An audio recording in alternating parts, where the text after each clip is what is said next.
It is Monday, October 22nd, 2017. It is 8 p.m. Pacific Standard Time, and so you know what time it is. It's time for a little bit of coin metal. And oh my goodness, are you looking at those charts right now? Oh my goodness, are you looking at those charts right now? Oh! Some freaky shit going down, man. Oh my gosh. I've been flipping back and forth between my Trex tab and everything else, and like I caught the number up on the tab, and I'm like, is that right? You know, because I've been away from the desktop for a little bit, you know, and it's like, and I came back to it, I'm like, is that right? And then I looked over on my Telegram, and I clicked on that, and I see all the excitement about like 105, and I'm like, wait a minute, I think I had an order in at 105.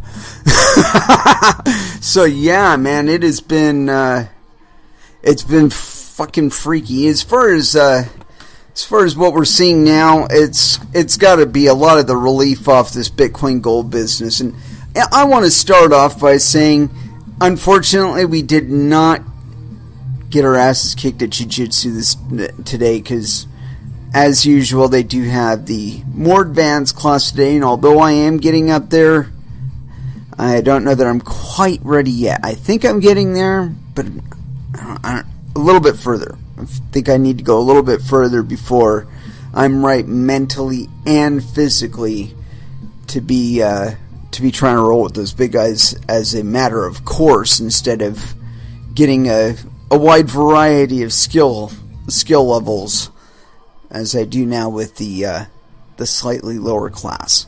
But that's just where I'm at, man. Anyway, so yeah, the markets crazy. We talked a little bit about actually we talked all about Tezos on Friday, and that whole thing is just gone all kinds of goofy. I think they just got bought by somebody, and you know, I've made several predictions about how this section of the development of crypto would roll out, and I did predict between like marriages and trouble with monies and divorces and trouble with money and all that shit, that we would see solid projects go from being, you know, these maverick, you know, out in the dark kind of anarcho-capitalist kind of businesses being run out of somebody's garage and whatnot, to getting some sort of prominence and whatnot, but not without VC money, of course. They get some VC capital, they get some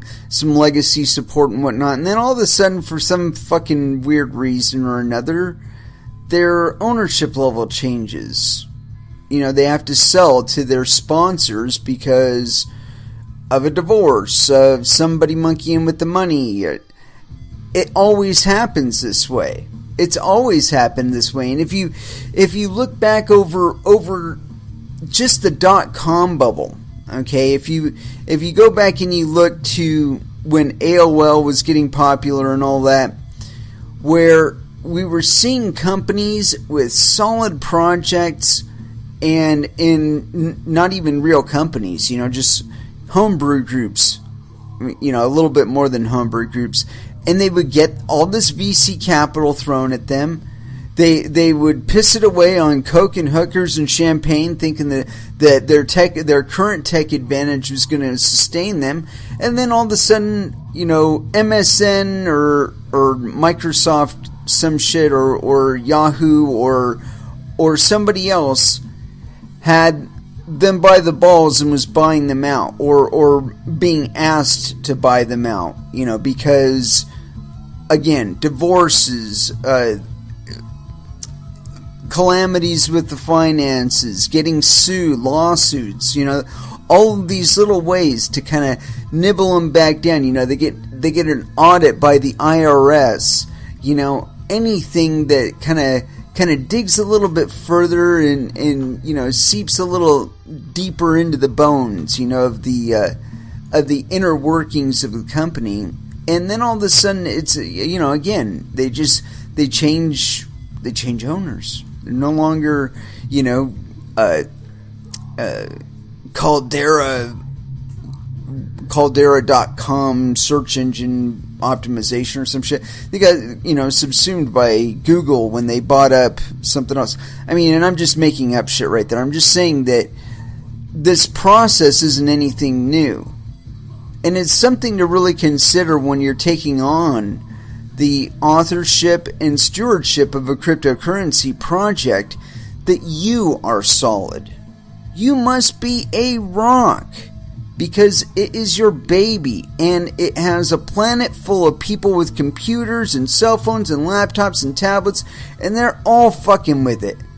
And they all want to fuck with it. You know? And we're in that phase, I think, of Bitcoin and cryptocurrencies right now, where it's the pick-off. It's either you will allow us to buy you out, or we'll just put you on this little blacklist, and we'll just slowly pick you off. You know, your wife's going to start looking at you through the corner of her eye, because the finances are off, and you can't explain it, and oh my goodness, there's a divorce, and the lawyer gets half, and you get half, and she sells you the half that she gets, and it's all done and done. I mean, but it's funny because I don't think most people think about these things as possible strategies that companies would employ against competitors. And I'm here to tell you, baby, it is a dog-eat-dog world out there, and it's all about the ski mask way.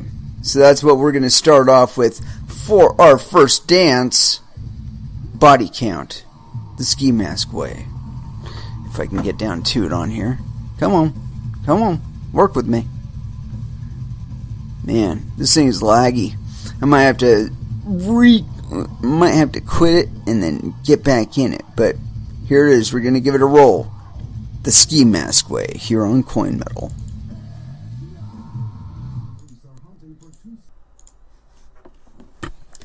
Yeah, apparently this app was chewing out on me. And so, let's see here, get this locked in and get this connected. Yeah, my app was being chewy on me, but we're going to go forward anyway. A little bit of prong for you here. The Whispers here on Coin Metal. Yeah, my system's being chewy with me again. Apparently I'm probably getting hacked. Keeps happening, man. I keep saying things and my machine will be just fine and operating just fine and not doing anything wrong, and then all of a sudden when I get on the show, gives me a bunch of bullshit. Probably gonna end up doing a system like rinse and douche, because this is like not working for me, man. Yeah, but we're still recording, so you know what? They can all just fuck themselves, because we're gonna put it up afterward. We're uploading the other one right now, so ha ha ha ha ha ha. But you know, things being what they are, we can't really blame them for, you know, trying to fuck with me. And apparently CryptoWreck is addressing my lagginess. And says I'm downloading porn. No, I am. I will never give up my prawn addiction. I don't care how free it is.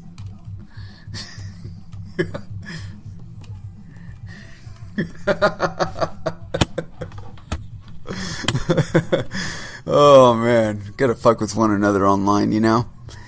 And I don't know, my app has just been like completely fucking chewy. It's like they know how. I swear the NSA listens to this fucking show, man. I mean, I'm like 100% certain the NSA listens to Coin Metal. Anyway, we're gonna kill the app again here. My apologies. And we're gonna kill the connection here, and we're gonna try it again, because it does seem to help occasionally when we do that. And am I any better? I gotta wonder. Wow. No, fuck you. You're not doing that. Anyway, yeah, so, fuck. Hopefully my app will actually start working and, we'll be able to get through this fucking show. But before then, or after then, or whatever, we're going to go for it. BitcoinMagazine.com. And I caught this article, and I ended up getting in, like, this big-ass fucking Twitter feud with people about it. And I don't understand why somebody would think that Steve Wozniak of Apple Computer was not a mathematician. The guy claimed to be a mathematician in this tweet, and this guy just went all weird on it. I'm like, guy designed Apple Computer. I mean, there would be no Apple Computer had it not been for his design. And it's like, I don't understand how anybody could have that kind of perception with regard to Steve Wozniak. I mean, the guy's been in computing for what, like 50 fucking years now or something like that. Anyway, so I got this article. It's on BitcoinMagazine.com. Money 2020. Wozniak thinks Bitcoin is better than gold. And this is by Amy Castor, written October 23rd, 2017. And so here we go. Steve Wozniak, aka the Woz, thinks Bitcoin is better than gold and the US dollar, which he called, quote, phony because the government can always print more. I happen to agree. On Sunday, October 22nd, 2017, the co-founder of Apple Computers shared his thoughts on cryptocurrencies and blockchain technologies at Money 20 in Las Vegas, where he was interviewed by Deirdre Boza, technology reporter at CNBC. The conversation was around artificial intelligence, but the topic of Bitcoin emerged as well.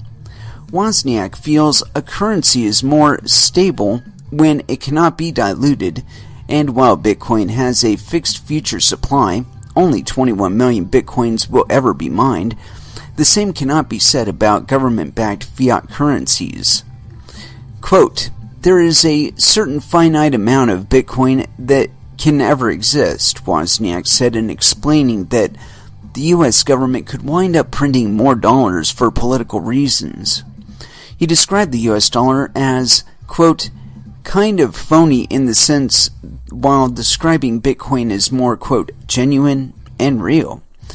Similarly, he said gold does not necessarily have a fixed supply either, because humans will continue to find more efficient ways to dig it out of the earth. Quote, gold gets mined and mined and mined, Wozniak said. Maybe there's a finite amount of gold in the world, but Bitcoin is even more mathematical and regulated, and nobody can change mathematics. He compared owning Bitcoin to owning a house. Quote, your house has value, and if it is a house today, 40 years from now, it still is a house in value, he said. Even if the price goes up, the government draws more taxes out of it. Mathematical appreciation. Wozniak said he admired Bitcoin when the digital currency was first presented. Quote, I looked at it as a form of currency, he said, adding that initially he did not understand the underlying blockchain technology, but now he does. He said initially he had a tough time buying Bitcoin because that required setting up a special bank account. The process, he said, was, quote, so awkward it kept me from getting early Bitcoin. When he finally was able to buy Bitcoin, he said the price immediately dropped in half. But those kind of numbers don't mean so much to Wozniak. Quote, I'm not financial, he told the crowd, admitting he never followed the price of Bitcoin nor the price of Apple stock, but said he was drawn to Bitcoin because it was based on mathematics. Quote, "My wife and I, we judge a hotel room more by the number on the door than what's inside the room. We are both mathematicians," he said. Countless opportunities for blockchain technology. Wozniak also touched on Bitcoin's underlying blockchain technology and its importance in allowing people to transparently track things, like minerals. Right now, there is conflict with minerals in the world, and you don't want to buy conflict minerals. Well, how do you avoid it? He continued by explaining how companies will usually buy gold from different countries and smelt it together, so there is no way of knowing where it all comes from. With blockchain-based solutions, however, tracking where that gold comes from is now possible. They are applying the technology where all the payment can only go to the good, legitimate sources that don't have conflict minerals, he added. Wozniak pointed out currently there are so many applications popping up using blockchain technology that are so different that what people initially imagined and will take time to get used to. He also likened the introduction of smart contract platforms like Ethereum to when computers first came out, and suddenly people were writing, quote, tens of thousands of programs nobody had ever thought of before. Smart contract platforms open those same doors of opportunity. There is a lot more to this cryptocurrency than just the Bitcoin, he said. And I would argue no, they aren't actually doors. I mean, unless you want to count doors back into the slaughterhouse or doors back into the same system that we had before. It's like that, you know. When you're talking about ICOs and smart contracts and all that business, you're talking about something that's dependent on Ethereum, which is more or less the same thing as being dependent on, the Federal Reserve. And we've seen how Ethereum does use their authority as the arbiters over their coin. And it's one of the reasons why Satoshi Nakamoto more or less walked away from Bitcoin, was that he could no longer be pressured as an individual person to make decisions for millions, potentially billions of other people. And I think that this is one of the places where we're still kind of having trouble figuring things out in cryptocurrencies, is exactly what is necessary for the Bitcoin blockchain to do. You know, I mean, its only real designed job was to transact monetary value between parties without a third-party intermediary.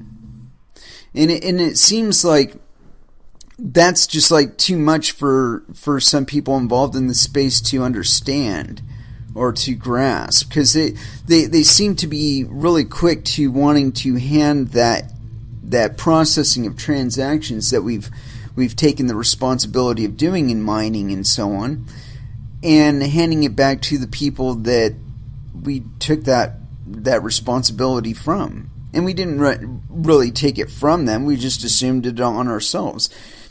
And with regard to that, I think it's still lost on people that we're still in a situation where anybody can get involved with this. You know, whether it be in software or hardware or whatever, you can draw up collaborations with people across the planet with this stuff. You know, that hasn't changed. And it's really easy to get all enthralled with what's going on now with other people's projects and Bitcoin in general, and saying to yourself, this is what we have to plan for. This is, we have to make this thing do what we want it to do in order for it to do what we want to do with it. Rather than saying that, you now still have the open ability to say, you know what? Bitcoin doesn't do what we want it to do. The people that are involved in Bitcoin and the actual application and the mining and all that, they're not all that thrilled about what we're trying to do. So let's make an altcoin. And that way we can have this level of control over it where we make the decisions on it, and everybody who does sign up as a miner is doing so under the understanding that we have final say over what they will be mining and what chain they will be mining and what types of transactions they will be processing, and get the fuck off of it. I mean, that seems like the much easier solution than put a fucking gun to everybody's head and try and make them do what you want them to do. I mean, because in the meantime, while you're doing that shit, while you're wasting your fucking time and talent on that, there are a million other projects budding up all around you in just the way I'm describing, where they say, you know what, Bitcoin doesn't do what we want it to do, so we need to do something else. We need to make a different coin. We need to make a platform that allows for the creation of these other coins. We have to do something else. That's like the logical way to go about it, you know? But it seems there are so many people out there that, I don't know, maybe they lack some sort of creative capacity or something, and they can't like see themselves outside of Bitcoin or something. Or how they would be able to survive outside of Bitcoin, or you know, how they would be able to do what they wanted to do without forcing it on other people, or you know, maybe there's something that they want to do that not everybody else really wants to do, and just like villainizing them and trying to exclude the other people from the discussion isn't really the solution. It certainly isn't when we're talking about something like consensus. Consensus is getting people to agree. That means you have to be offering them something that they want to agree to. There have to be equal incentives on either side. It can't just be serving you and your interests, because then it's just back to where we were before. And I imagine that we will be having this same fight for quite a while. You know, it wasn't something that, you know, conditions that developed overnight, and it wasn't a condition that lasted for just a day or two. And so I don't expect it to unwind all at once. And that's another thing. Because we're all basically participants now with regard to cryptocurrencies and what they enable us to do, banks, Visa, all these parties can openly participate. You know, and so it makes you wonder. It's like what they have in mind, that, you know, they have all this money and they have all these resources and shit. And so rather than trying to invest it in a low maintenance model where, you know, they don't have to maintain the hardware, they just got to make sure there's enough nodes going on out there, and maybe at some time or another they might have to bump them up. But say the Federal Reserve, say rather than the central banking system, you had something similar to a Bitcoin blockchain, but like an intermediate coin, you know, that could intersect between national coins and whatnot, but was mined by the planet. And when I say the planet, I mean miners all over the planet, you know, people intending to mine. Similar to Bitcoin. But, you know, as far as their bank model, you know, you can keep everything pretty much secret, right? Because you just encrypt it. It could be on a public ledger, it's no big deal. But the only thing it really disallows, though, is that you do have to have established network metrics for your coin. You have to be saying things like, okay, you know, our coin, the block interval is 5 seconds. The transaction throughput on it is, you know, X amount of transactions, so on and so forth. If you can do that, you put the fucking application out there and you say, hey, this is the Federal Reserve's thing. Okay, you would think that, like, with all the money and all the resources in the world, they could hire, like, the best programmers and get the best code out of them and get really, really clean, perfect code, right? And of course, there is no perfect code once it's deployed. That just doesn't happen. But point being that they have the resources to maintain that sort of thing and compete with this directly. I mean, I would think that FedCoin could blow us out of the water as far as their ability to process transactions. They've only been doing it for the last century or so, right? You'd think they'd be really up on increasing and facilitating faster throughput, so on and so forth. Meaning, make by the metrics of their products simply more appealing than the ones that we can provide. And I mean, really, that's what it comes down to, is that we don't exist for no reason. Bitcoin and Verge and Litecoin and all those other coins, they don't exist for just no reason. You know? They didn't just there was no problem, and then Satoshi Nakamoto said, oh, you know what? I think I'm going to create a cryptocurrency and put it out there. There had to be interest, not only in the participation in the development of it, but to this very day in maintaining the network. And why is there interest in it? Because there is a dissatisfaction with the current form that we have. The monetary monopolies that we currently have to deal with are not serving us in any way, shape, or form that's really meaningful. I mean, it gets us through the day. That's about it.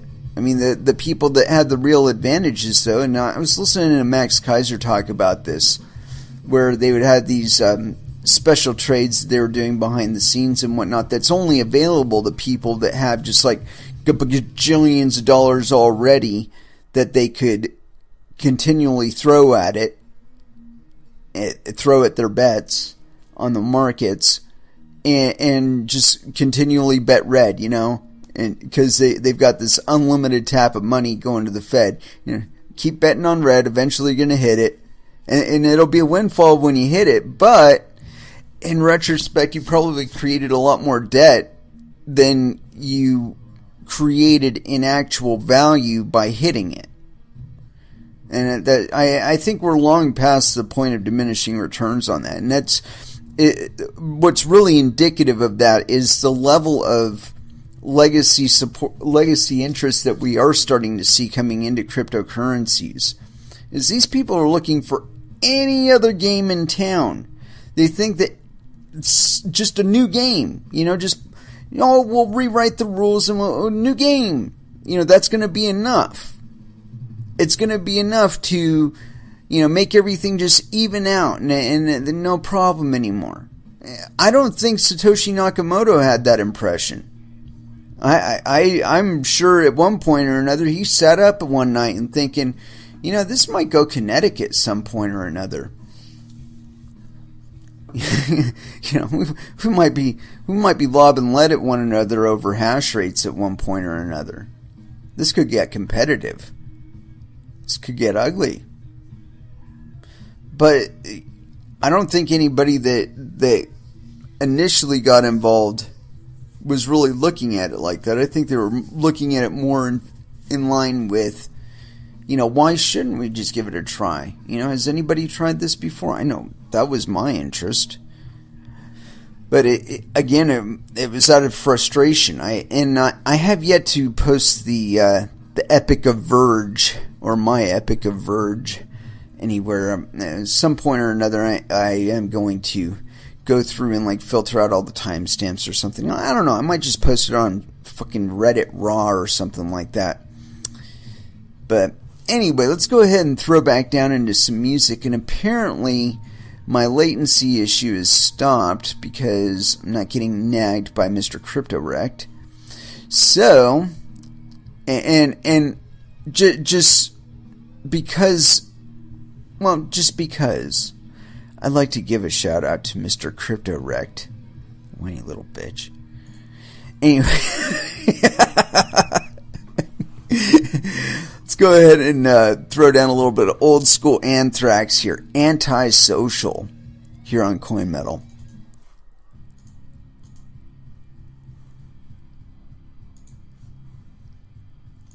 And that was Static X with No Submission.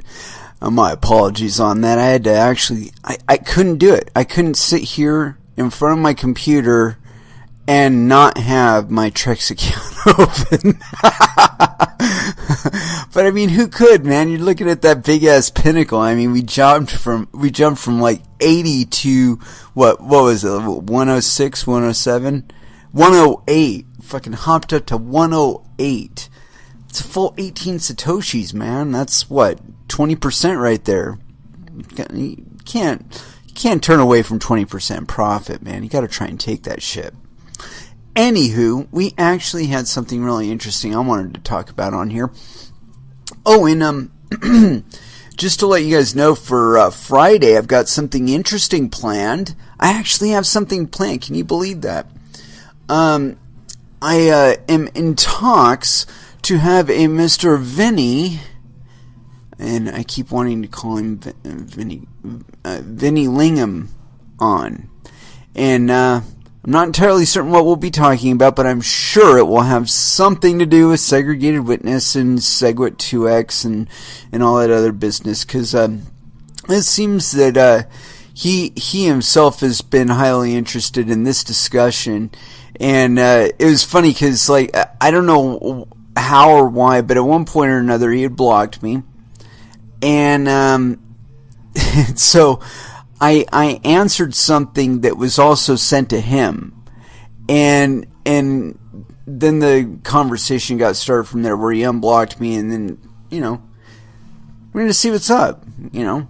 And just to let Vinny know, we don't do hatchet jobs on this show, so, you know, just be prepared with some information with your projects and stuff, because that's what we're most interested in.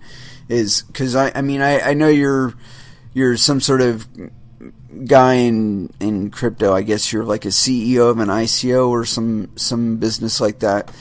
And I know I have squawked poorly about the ICO business initial funding model and whatnot, but I don't know. That's just from my perspective as somebody who, you know, has watched the altcoin booms from like the first altcoin boom to like now, and seen the hype cycle flow through a few times. And the only thing that really separates a good project from a bad project, in my opinion, is whether or not the project collapses. But more importantly, is how well they fulfill on the promises that they set up, or the expectations that they set. You know, so like with Tezos, you know, we're going to build a better blockchain. You don't even have your own fucking blockchain, dude. You don't even, I mean, like, I guess I should have like read their paperwork a little more deeply, but there are certain things that I look for in projects, and one of them is an actual community.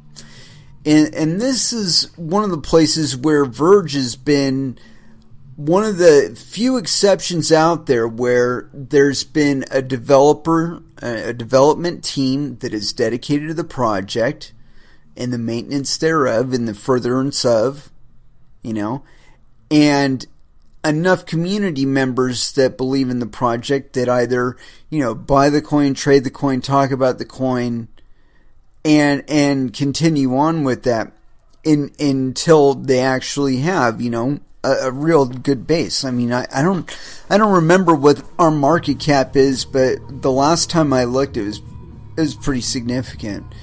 And when we started this thing, that wasn't even a concern, you know. Or when Soonrock started this, you know, it wasn't a concern about, you know, what's the market cap of this coin. Yeah, whatever. His biggest concern was getting the fucking thing to work and keeping the fucking thing working. You know? And he had a community of people around him, or has had a community of people around him this whole time that have been very interested in maintaining the project. And so here we are. But that can't be said for a lot of these ICO projects. They don't have legions of people that are all over the planet that believe in what the project stands for. Not all of them do. I would imagine some do, though. And it's going to be a matter of which ones really had the intent to fulfill that really defines whether or not they'll succeed. And I think, when you start reviewing the materials for a project and you find that you have as many questions about it as they do, or they have as many questions about it as you do. So it's like, you say, well, how many coins will there ever be? Oh, well, we are not entirely certain. Okay, that's a question mark for both them and you. That's not good, man. They need to be knowing these things. It's like I had some big Twitter feed, either, I think it was from one of Vinny's threads, and it just it morphed. And at one point I was addressing 3 different people on the thread. And we got I want to say about 18 hours into this fucking Twitter conversation. And I asked a simple question. What kind of network topology do you expect this thing to have? Some sort of independent mesh network P2P app on your phone or something? Or is it a hub and spoke model where you have a centralized server and that you're beaming into it? Or is it a hybrid of the two? And he didn't know. This is a conversation not only that's went on between me and this person. This is a conversation that's gone on for roughly 2 years now. I would think that anybody championing it would have a really firm grasp of exactly what is intended to be the Lightning Network's network topology. And now, see, if it concerns central nodes and whatnot, I would imagine there would be some sort of licensing fee. And that has been talked about, as a matter of fact. I can't remember who said it or whatever, but somebody had mentioned the use of Lightning networks being like a per transaction subscription to the service. So it's like a subscription fee every time you do a transaction. I was just like, gotta be fucking kidding me! We're trying to get away from third-party arbiters, and you want to stuff a third-party arbiter right in the middle of the fucking network. That doesn't make any sense. I mean, and again, this is... I didn't understand why this person kept going back to bigger blocks as being less resources. Now, let me break down some economics here.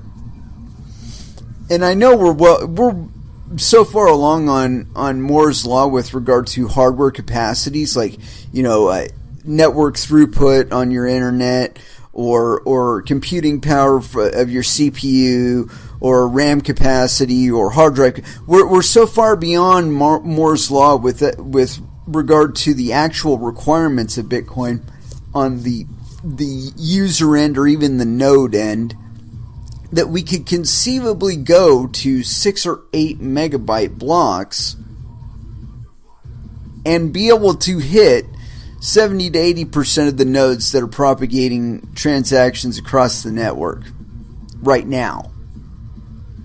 There's going to be some areas that are going to suffer. But, I pointed out to this person that Satoshi Nakamoto didn't go to the planet and say, hey, are you guys ready for Bitcoin? You got enough bandwidth to do transactions? You got enough hardware? You guys got ASICs out there already? Because we're going to release this code, and it'd be really nice if you had some hardware that was.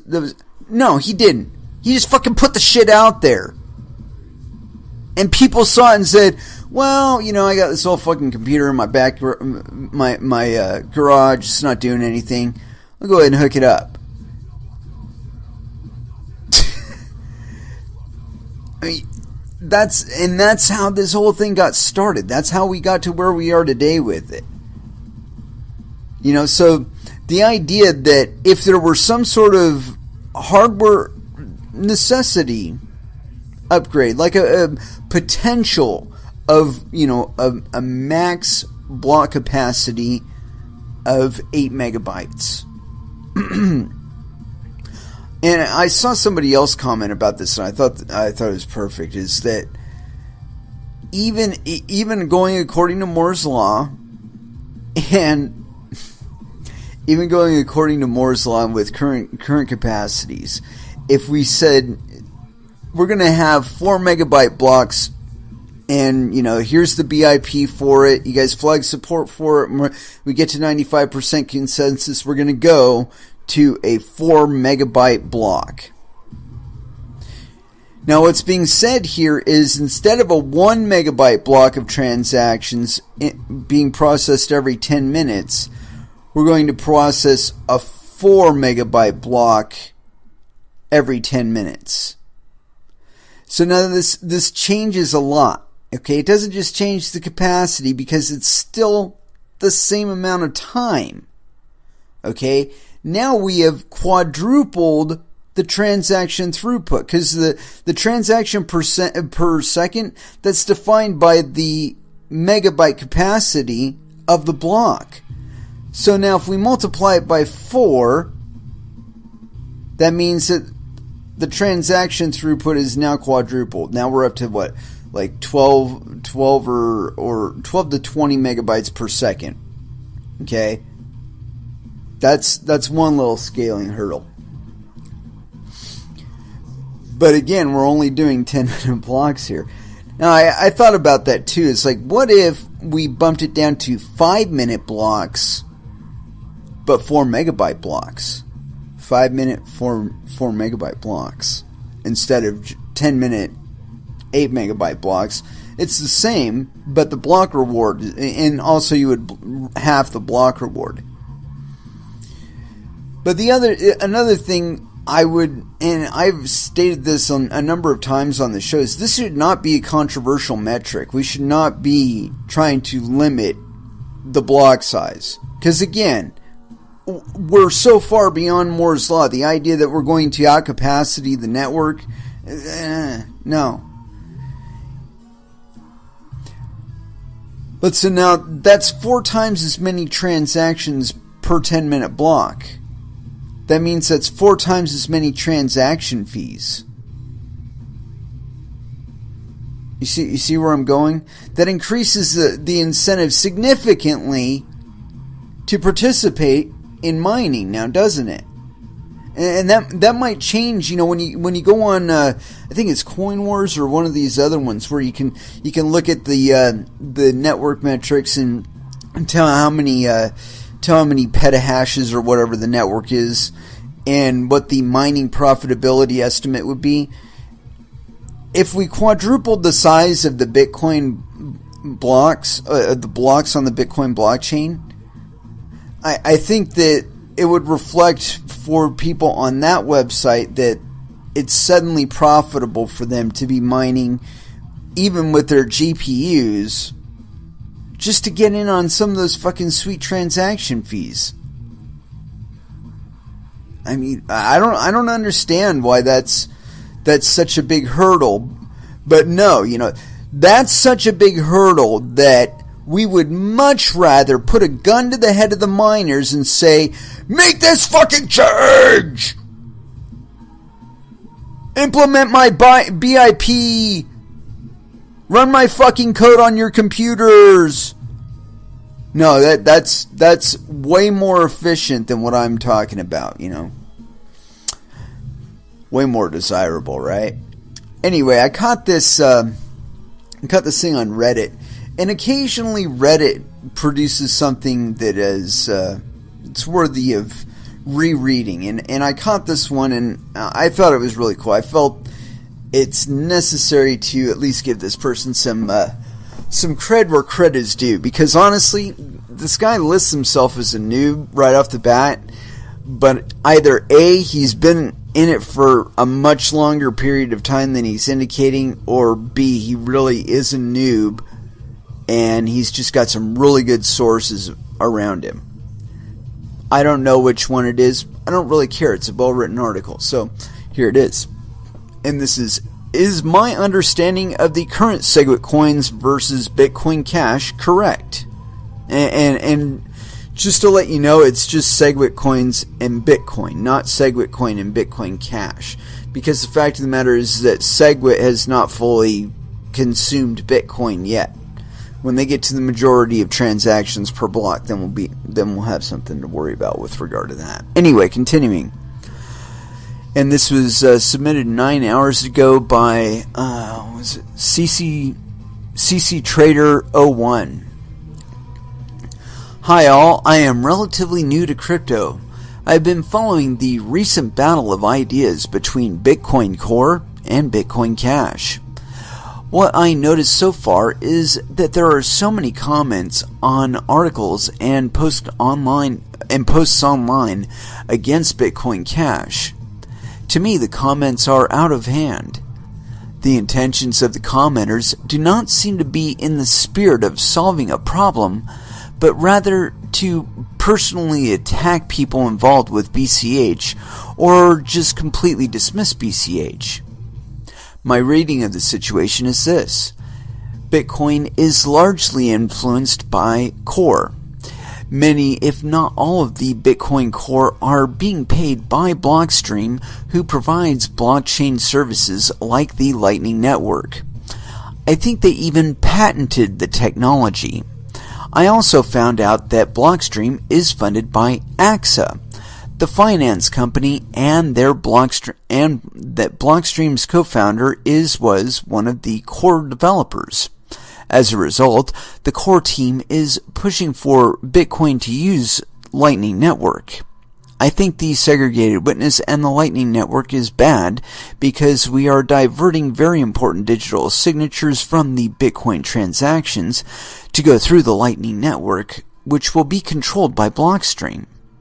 This is not good because then Bitcoin becomes reliant on the services of one company. This is then a form of centralization that we should guard against.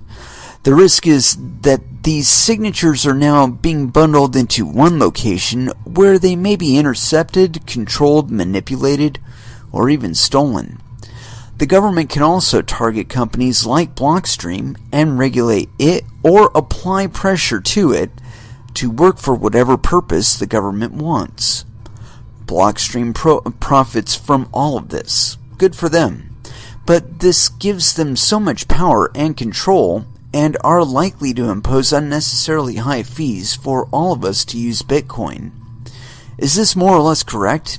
I just wanted to ask, because I know many people who have been in this space longer than I have, and perhaps I am interpreting something differently. And to that point, and that was the finish of it. I honestly thought that was a really in-depth appraisal for somebody who is supposedly a noob, but it's this kind of thing.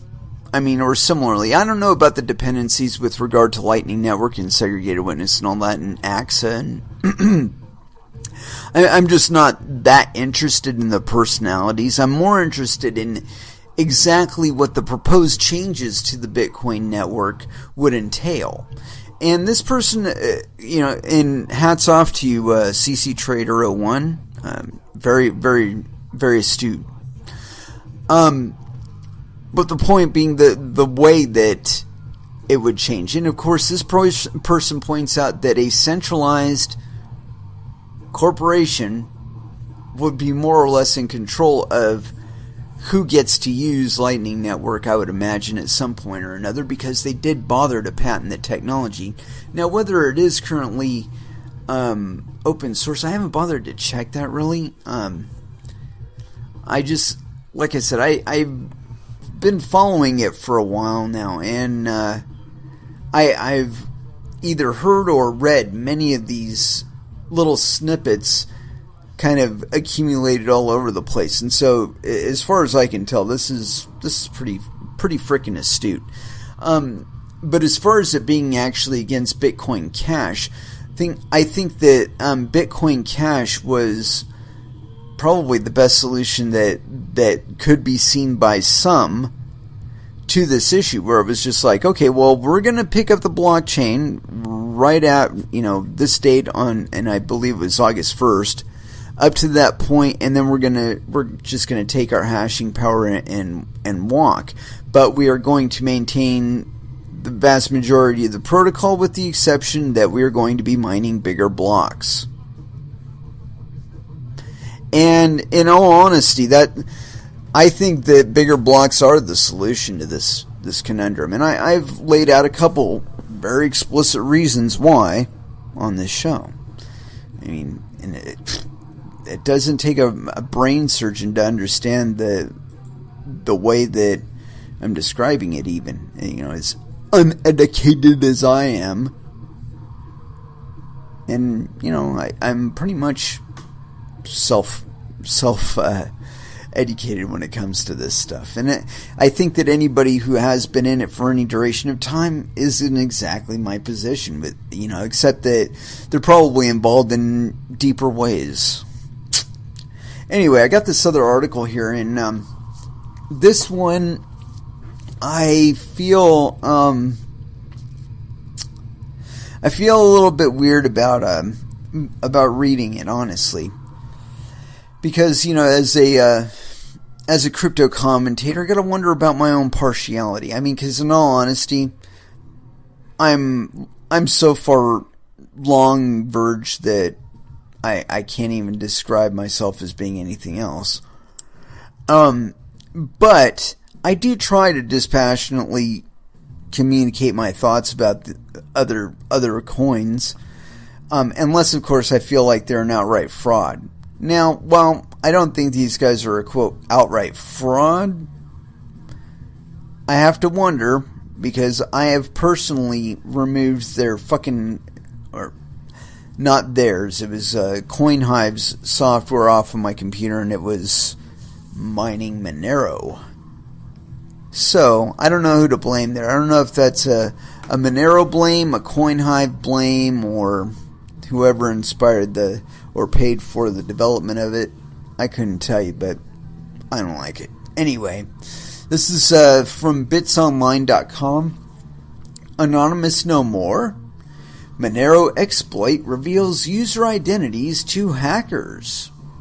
And this one was written on October 21st, 2017 by Mr. Trevor Hill.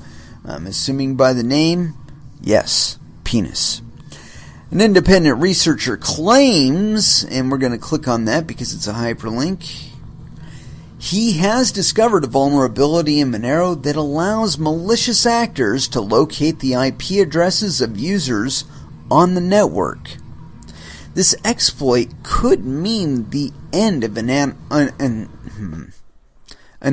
anonymity for Monero if used by the wrong people, ultimately erasing the cryptocurrency's biggest feature. Pardon me, put in a long day of work here. The Monero vulnerability threatens user identities. Oh, wait a minute. What? I might have to click. I'm clicking on that one too, because we did talk about Bitcoin. Sorry. There's a link right in the middle of the fucking article. Normally I hate that, but it looks kind of interesting. Anyway, continuing. Monero vulnerability threatens user identities. The researcher, Anthony Russell, says that he can actually locate Monero users through transaction broadcasts. When users open their Monero wallets, they connect to the peer-to-peer network, which allows users to Damn it. We gotta change position here. I'm like falling asleep because all the blood's flowing in my legs. When users open up their Monero wallets, they connect to the peer-to-peer network, which allows users to then connect to individual wallets. According to Russell, if the users of those wallets aren't using Tor or I2P, they can easily determine their IPs.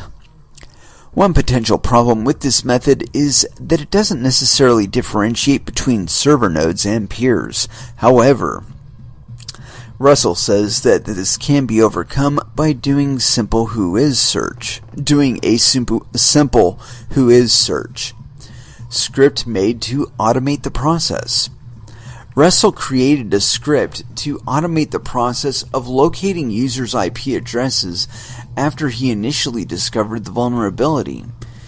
Anyone can download and view the script he made. It publicly available on GitHub. I gotta make a minor adjustment here. I'm about to fall asleep. I'll be right back.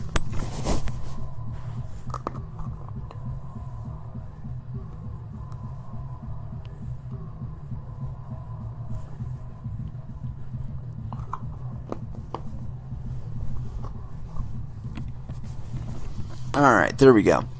Anyone can download and view the script as he made it publicly available on GitHub.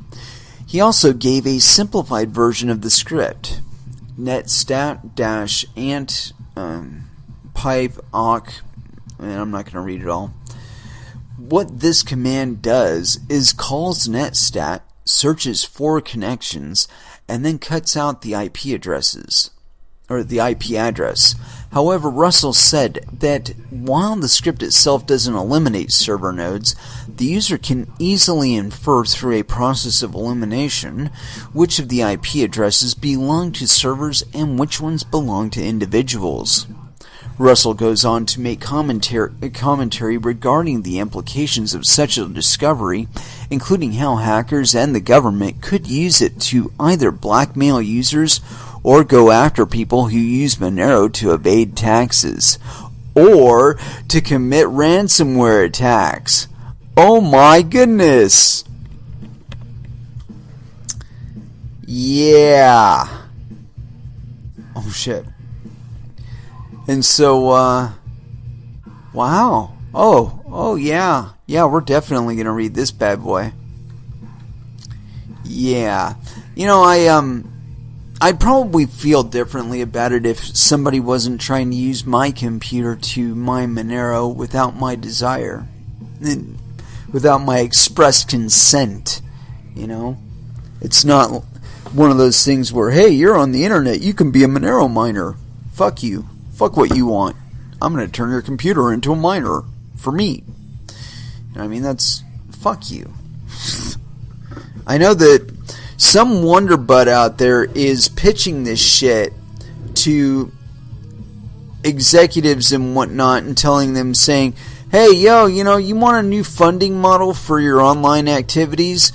We'll just make it to where you have a miniature miner, a low-level miner in the background, and, you know, if you infect tens of hundreds of thousands of your users, you could be actually making money on the cryptocurrencies that they're mining for you, unwillingly.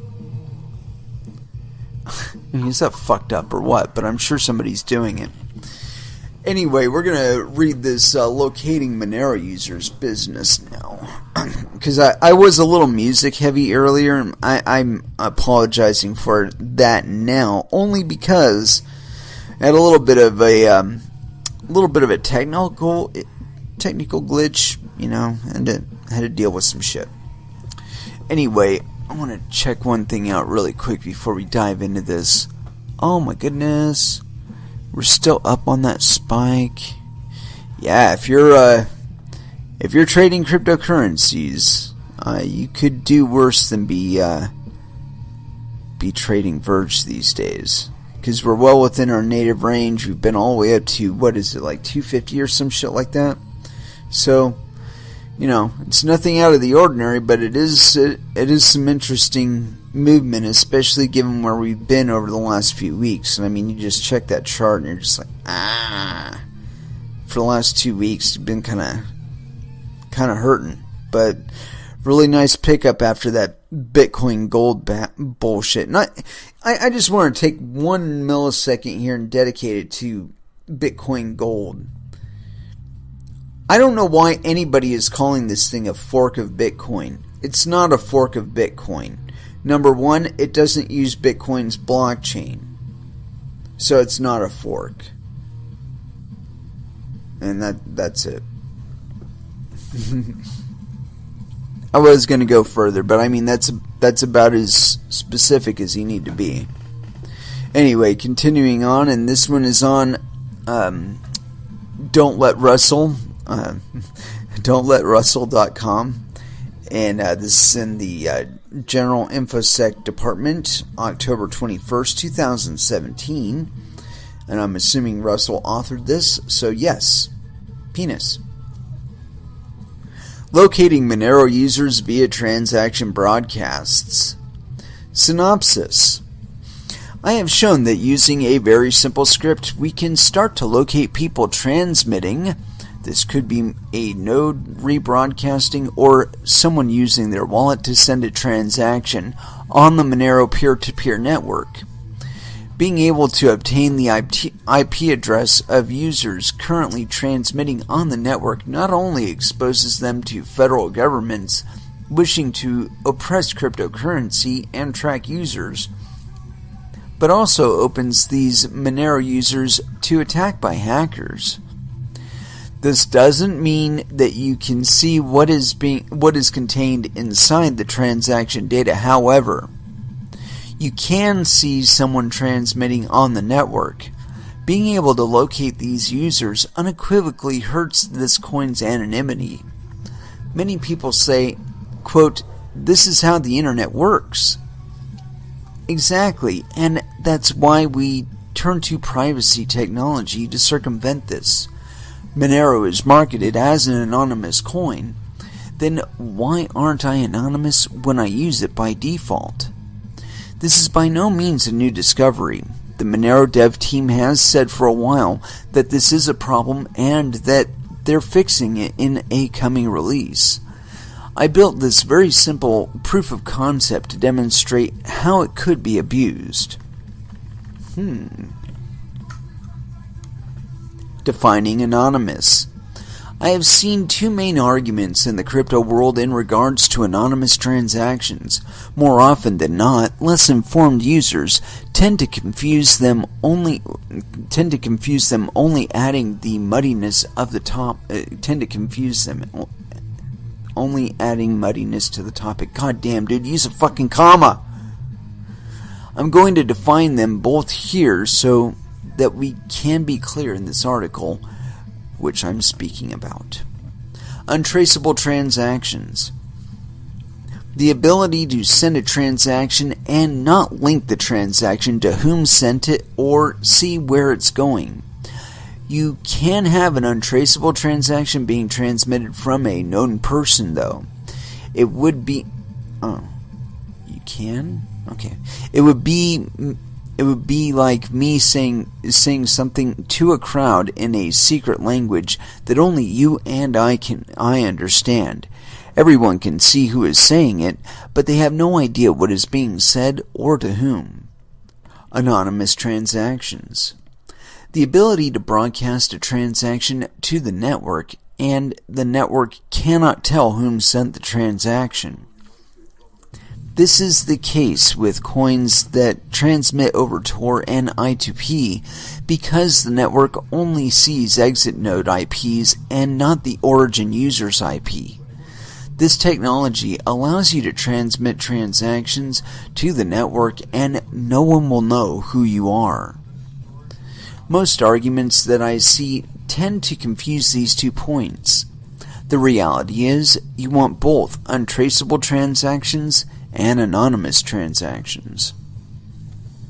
How about untraceable anonymous transactions? The vulnerability. So now that we understand the differences highlighted above, let's discuss what the vulnerability is in Monero currently. When you start your wallet and it starts the Monero daemon, you register yourself to the peer-to-peer network. This network allows you to receive connections from not just other nodes rebroadcasting transactions, but other users' wallets broadcasting transactions as well. This is how the decentralized network works. If the users are transmitting on the network aren't transmitting over Tor, I2P, or even a VPN, which the wallet doesn't do by default, then you will see an incoming connection from their IP address on port 18080. Now, I've recently heard the argument that these are just server nodes, but the fact of the matter is, you can easily determine who is and who isn't a server node by just doing a who is on the IP. Most server nodes are not running on CenturyLink, Comcast, or Time Warner's private residential IPs. Being able to positively say someone at a specific IP is using a Monero wallet is very risky. I'll highlight why more below in the perspective section because this has multiple angles of risk. The script. You can download the script from my GitHub page without all the fluff. The meat of this script is this command, and gives a command, okay. What this command does is calls netstat, searches for connections on port 18080, and then cuts out the IP address. By itself, it doesn't remove server nodes. By doing my research, however, I noticed that there were a few IPs that were always connected. I assumed that these were the server nodes, and I whitelisted them. And it gives us a nice little whitelist of IPs. All connections that are posted to the Twitter bot in the script are connections that come in for a very brief moment and then disconnect. This suggests to me that they are peers sending a transaction. Perspectives. So I hope this section doesn't come off as condescending, but we need to be as clear as possible because most users of these coins have no idea what it means to have your IP leak to the network. I've taken a moment to write up different perspectives of this vulnerability. The hacker perspective. So from a hacker's perspective, this is a gold mine. If I were an attacker bent on stealing some cash from non-suspecting users, I would definitely be listening to the network for transmission IPs. Armed only with the knowledge of your IP and knowing that you're doing something that involves Monero, you instantly go to the top of the list of targets. Most users don't patch their machines constantly. Most users certainly don't patch their access ports. One Nmap scan later and an attacker might have all they need to start penetrating your network. Would you be comfortable telling hackers what machine you keep your Monero wallet on? Probably not. This is one very simple example of how attackers could come after you.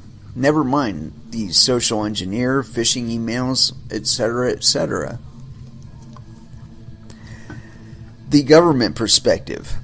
So in the United States, for now at least, the only thing that we're really stressed about is the IRS. That is, unless you're doing something that the other alphabet orgs would be interested in.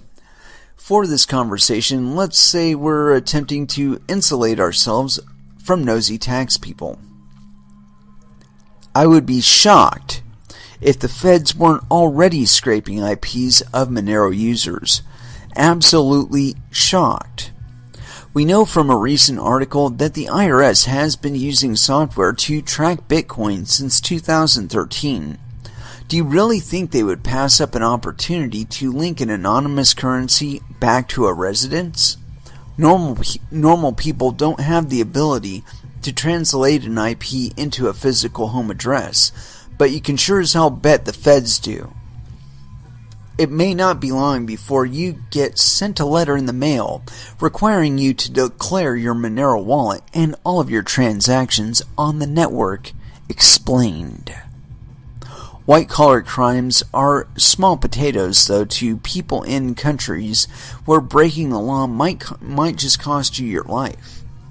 The entire point of sending crypto anonymously is that you can have money that you can use safely without someone else knowing about it.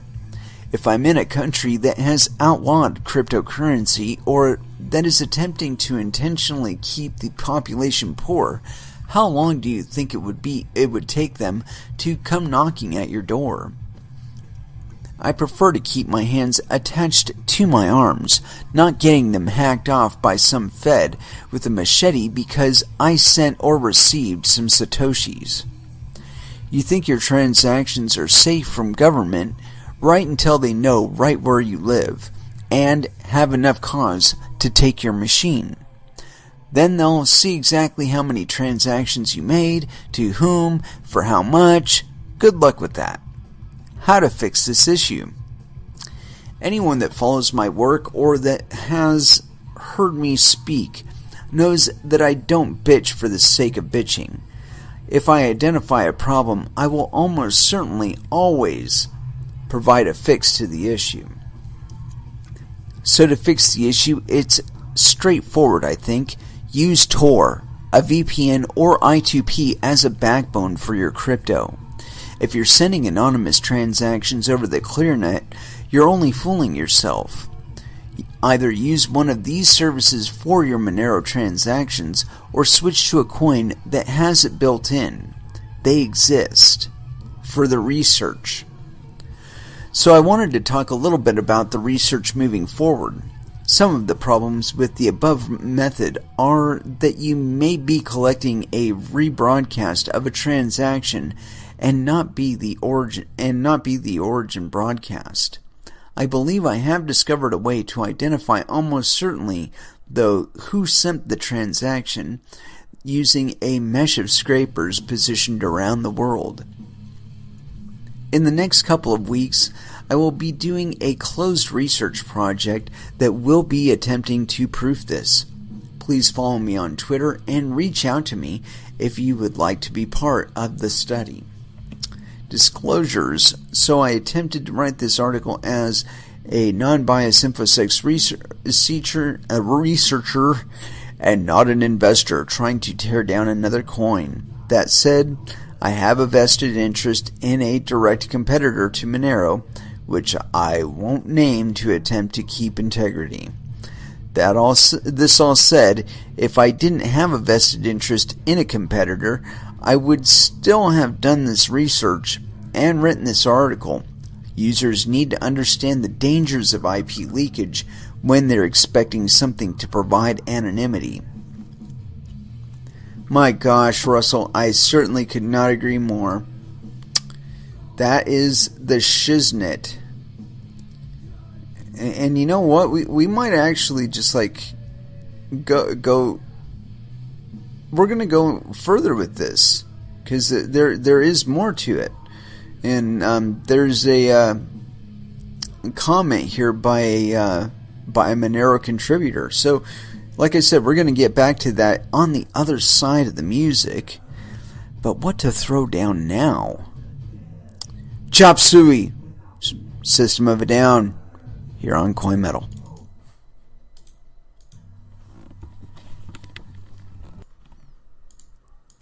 And that was Sixth with Summer Rain.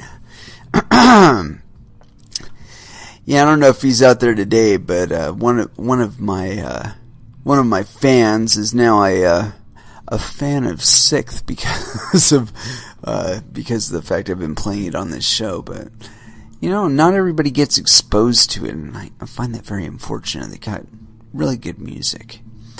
Anyway, continuing on. I wanted to cover this part because it appears to be a response from somebody from the Monero community. So here we go. Disclosure: I am a Monero contributor and own only XMR and Bitcoin/Bitcoin Cash. Quote. So I attempted to write this article as a non-biased researcher and not as an investor trying to tear down another coin. That said, I have vested interest in direct competitor with Monero, blah, blah, blah. In order to evaluate how prominent bias may have played, you should disclose what said coin is, so we know what to evaluate against to determine if your piece has more bias than not, and provide constructive critique. It seems intellectually dishonest to say full disclosure, but not fully disclose. Anonymous transactions. The ability to broadcast a transaction to the network, and the network cannot tell whom sent the transaction.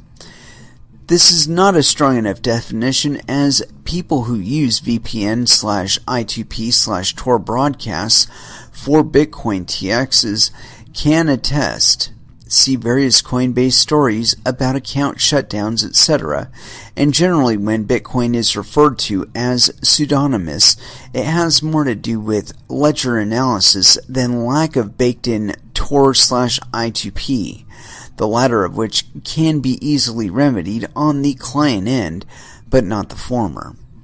The biggest counterpoint would be the Bitcoin TX being traceable and linkable enough for law enforcement to get financial warrants to freeze the assets of cases of Alphabay, despite using tumblers and Tor anonymity anonymous transactions must also be cryptographically unlikely to be traced or linked, as highlighted by the cases. Monero is marketed as an anonymous coin. This is by no means a new discovery. The Monero dev team has said for a while that this is a problem and that they are fixing it in an upcoming release. I built this very simple proof of concept to demonstrate how it could be abused. The response. Look at getmonero.org. I don't see any references to anonymity on the front page. Untraceable, yes. Anonymous, no. The byline has been secure, private, untraceable for a good while. So you can provide a source, or so can you provide a source where a prominent contributor is specifically marketing Monero as anonymous? Just for kicks and giggles by comparison, the Verge website, I picked Verge since this article seems to have gained the most traction with Verge users on your Twitter link, says, quote, Verge is a secure and anonymous cryptocurrency built with focus on privacy. Given that network masking alone does not make a transaction anonymous, as highlighted above, I'm curious as to your thoughts on Verge marketing on the first line of their website themselves as being anonymous, despite being an arguably blatant lie.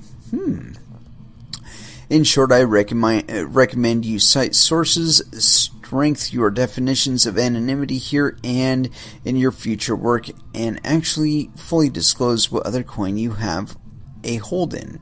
That being said, I look forward to the results of your future work will bring and wish you the best of luck. That's cool. Hi there, thank you so much for reaching out and being polite. Other users can take a ton of lessons from your input here. Totally refutes what I say, but respectfully, much appreciated. That all said, I'm on my phone, so give me a day to read over your input and consume it properly. Thanks again. And yeah, this was all done up till this response that I just read from Net Russell was October 23rd, 2017 at 7:40 p.m. So not all that long ago. So yeah, he'll have an opportunity to digest and respond. Although I don't intend to continue to pursue it beyond this, but I saw this thing and it was relatively new, and fuck it, give it a check. But I don't know, I may touch back to this at a later date and see what refutations have been made and what kind of communications are going on with regard to this, because it seems like a worthy kind of thing to pursue. I mean, we are talking about anonymity coins, and I do see a need for anonymity coins in the not so distant future. I do imagine a time when we will see increased scrutiny by governing officials, but Saudi Arabia isn't one of them. And I caught this article. Let me see if I can find it now. No, that's not it. Where is it at? I had it in here somewhere. I wanted to follow up on that. Where is it? Sorry, I had like 4 tabs open to this one specific article. And that's another one I want to cover today too. And no, not that one. Sorry, I've got like 8 billion tabs open, so it's like figuring out exactly which one I wanted to talk about is proving to be challenging. And one of these days this thing will finish loading. You trust. Oh, this is somebody's white paper that I wanted to read too. Yeah, that's what we do here, man. We read white papers and legislation. And commentary, because, I mean, I think it's all important to at least give some sort of timestamp on stuff. You know, as far as, like, what the other no, that's wholly unnecessary. We'll just get rid of that one. Sorry, I had a tab open from something that was wholly unnecessary. Oh, and that's something else I'm probably going to read here in the not-so-distant future. Where the hell is it? Damn it, Jim. I had just caught this damn article. Oh, here it is. So, apparently, Bitcoin regulation is not going to be uniform after all. And this one is on newsbtc.com. Saudi Arabia's regulators not looking to regulate Bitcoin. And this is written on October 23rd, 2017 at 4:28 p.m. And this was written by Gola Yashu. I'm assuming. Let me get this scrunched down so I can actually get to the... There we go. We're going to temporarily allow all this bullshit scripts on this fucking webpage, and hopefully one of them isn't a fucking Monero miner. Alright. No, I don't want that shit. Alright. Here we go. Saudi Arabia's regulators not looking to regulate Bitcoin. Saudi Arabian government has come out to say it is not considering regulating Bitcoin in the country. At a time when a lot of national governments are trying to hem the digital currency from growing, others are being careful not to get involved in regulating cryptocurrencies. However, there are those that want to be neutral on the issue. Saudi Arabia is one of those countries that want to be neutral as far as the issue is concerned. Market is not mature enough to regulate Bitcoin and ICOs. Recently, a top advisor of the Saudi Arabia financial regulator informed CNBC Sunday how the cryptocurrency market in Saudi Arabia is not mature enough in assessing the influence that these cryptocurrencies may have on the economy and regulation. Another top advisor, Abdul Malik Al-Sheikh of the Saudi Arabian Monetary Agency, SAMA, noted how cryptocurrencies are not what SAMA as a body is focused on in regulating currently. According to him, cryptocurrency, is in its infant stage, with trials and pilots everywhere. He didn't consider it as something strong in which there is an urgency to be part of that movement. This comment came as a result of the FinTech event in Abu Dhabi. He further highlighted how the country's central bank is monitoring and measuring the impact of cryptocurrencies. For him, it could take an additional 5 years before a real impact can be seen and the future operating model of cryptocurrencies. According to him, key regulators are using the, quote, wait-and-see approach to initial coin offerings. It is a medium for startups to acquire funds through a virtual coin issuing. Nevertheless, investors do not normally acquire equity stakes in a company when compared to those with an initial public offering. According to CoinSchedule, the industry's website, this year alone, through the ICOs, more than $3 billion has been raised. Malik stated, "For us, it's still not something that is traded and accepted globally." Bullshit. Huh. It's something that is done and traded in different markets. As I mentioned before, we are observing that and monitoring what's happening and try to measure the risks associated. Throughout the world, regulators have taken diverse approaches to ICO regulation and cryptocurrency. For instance, of late, China banned all outlawed ICOs and cryptocurrency exchanges. Besides, whoa, wait a minute. Hold up.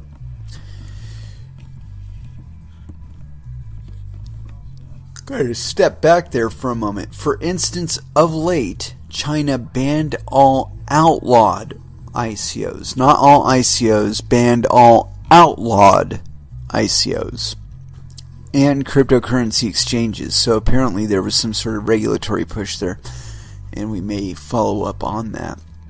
Besides China, South Korea also prescribed ICOs. However, Japan, on the other hand, gave allowance to companies in accepting Bitcoin as a means of payment. Recently, Abu Dhabi announced the plans of bringing ICOs under regulation. By market capitalization, Bitcoin is the largest cryptocurrency and have achieved a new record high with a huge price rally this year. Across the board, the interest in cryptocurrencies is on the rise. There also has been criticism from some quarters. Recently, the CEO of they completely fucked this up. Recently, the CEO of JP Morgan Chase, Jamie Dimon, called Bitcoin a scam. Yeah, so that's interesting. A little bit of regulatory pushback there on a nation scale in Saudi Arabia, and that's really significant. That's a lot more significant than a lot of people would like to give cred for, because Saudi Arabia's big export is oil, and they've been valuating their oil in U.S. dollars under a agreement with us for a very, very long time. However, the fact that they're even monitoring cryptocurrencies and the fact that they're going hands off on them, I would go so far as to suggest that they're probably considering something like their own oil-backed cryptocurrency, which wouldn't really work but we're not going to go there. But that would give them a means to transact their oil globally without having to depend on the United States, especially if they were selling their oil for Bitcoin or other cryptocurrency. I mean, could you imagine that? I mean, it's kind of clear that they're playing that we're being dismissive approach while we're probably actually really investing hardcore in the background.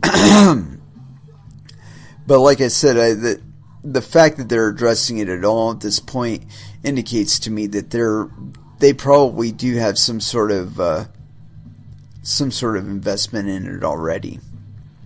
I think it's kind of foolish to assume that they have not. Anyway, let's go ahead and throw down a little bit of music. I haven't played any Nine Inch Nails in like forever. But I don't want to start with Nin. Let's go with Ministry, because they're always like that in between there. And as far as which song, let's go here on Coin Metal. No, wait, no. No, I can't do that. I played Let's Go like last episode, and I like to mix it up a little bit, you know? And I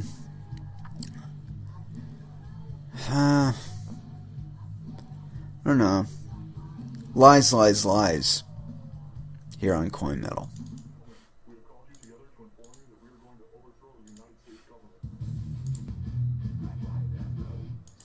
And that was Overkill with Red, White, and Blue. And so, as we're coming to the end of this episode, I came across this really interesting article, and it just seemed perfectly fitting to close out this episode with, considering what we've been talking about. And this one's kind of interesting. This is on deep.web. No Logs VPN provider shared logs with FBI, and this is posted by Divided By. No indication of gender. So October 24th, 2017. So apparently it was from the future. Anyway, continuing on. Many virtual private network providers offer their services while making claims that they do not log traffic, IP addresses, and other user information. Some VPN providers are being honest when they make the claim that they don't log IP addresses, but others are not being truthful with their customers. In an affidavit released by the Department of Justice, the FBI accused 24-year-old Ryan Lynn of Massachusetts of committing acts of cyberstalking and online harassment of another 24-year-old Massachusetts woman. The affidavit against Lynn was submitted to a federal magistrate by FBI Special Agent Jeffrey Williams. Cockblocker. The FBI alleges that Lynn used encrypted and spoofed email accounts and services, as well as a variety of anonymization services. Law enforcement officials believe that Lynn is responsible for registering and using multiple social media accounts, email accounts, and mobile phone accounts. According to the FBI's affidavit, the accounts were accessed by someone using VPNs, Tor, and proxy computers to hide their true IP address. Lynn is said to have extensively utilized a Proton Mail account during the alleged cyberstalking and online harassment. Prosecutors even bring up the fact that Lynn had publicly talked about anonymizing services such as VPNs. Ironically, the example that the FBI uses to show that Lynn was familiar with online anonymization services is a Twitter message in which Lynn declares there is no such thing as No Logs VPN. There is no such thing as a VPN that doesn't keep logs. If they can limit your connections or track bandwidth usage, they keep logs, Lynn tweeted in his former Twitter account, Ryan Lynn Dev. Lynn was replying to a tweet from a VPN service provider, IPVanish, that stated how the company had a strict zero-log policy because the company cares about user privacy. While Lynn thought there was no such thing as no logs VPN, some VPNs actually do disable the logging of user information. Law enforcement agents were able to identify Lynn after they had obtained logs from the VPN service provider PureVPN. Quote, "We do not, in capital letters, not keep any logs that can identify or help in monitoring a user's activity. You are invisible. Even we cannot see what you do online," the privacy policy page of PureVPN boasts. The PureVPN privacy policy page continues, stating, quote, "We do not monitor user activity, nor do we keep any logs. We therefore have no record of your activities, such as which software you used, which websites you visited, what content you downloaded, which apps you used, etc., after you connect to any of our servers. The page then goes on to contradict itself by stating that PureVPN records the connection times, bandwidth use, the user's real name, email address, and phone number. The privacy policy also states that PureVPN can change the privacy policy at any time. Lynn had extremely sloppy security practices, which led to his downfall. According to the logs provided to the FBI by PureVPN,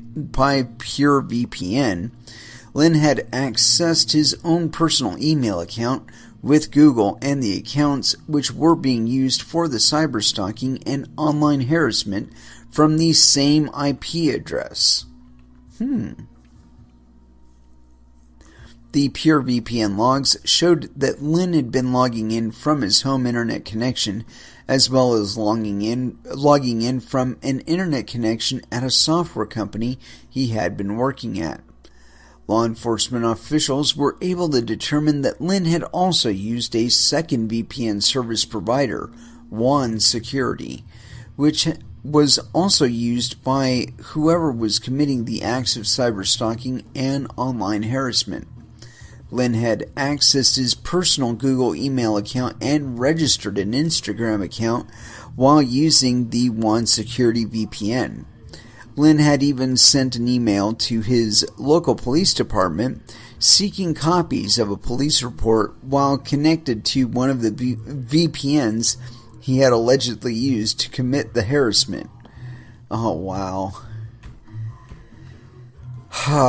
Well, you know, I'm not much to use torn VPNs and all that other business quite yet, but apparently Lynn was. But judging from his faux pas, he wasn't 100% secure. Although, I did notice that on his Twitter tag there was the word dev, D-E-V. So it makes me wonder if he isn't really involved in a cryptocurrency project as a developer, and this was just some way to bust him. Got stupid and bought fucking ecstasy from the wrong place or something. I don't know. But again, this goes back to what we were talking about earlier with regard to anonymizing your monetary traffic and what kind of things could be catching you. And we've already covered that article. And so we are coming to our close.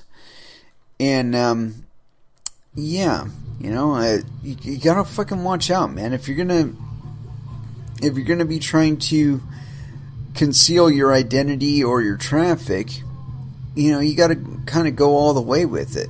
I mean, I'm the only big thing that stops me from doing anything like that is that I do too much of the same, too much different stuff on the same machine.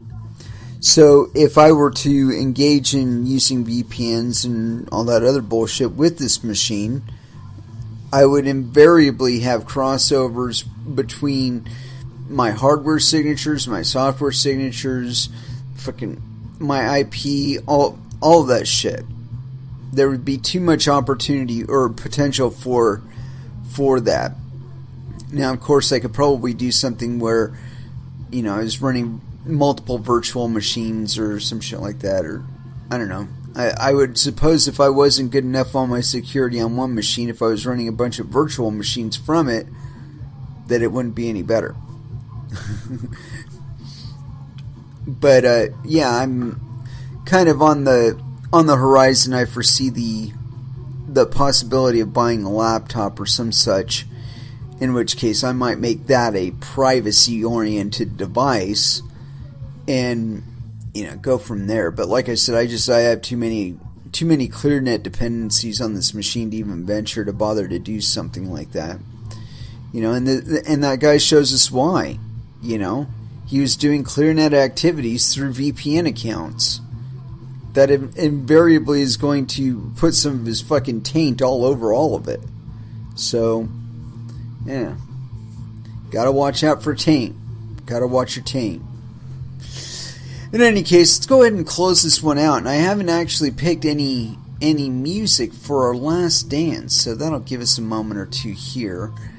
And I feel like I want to play something off of 0 Days, because I did play one song off of it, but not the one I really, really, really like.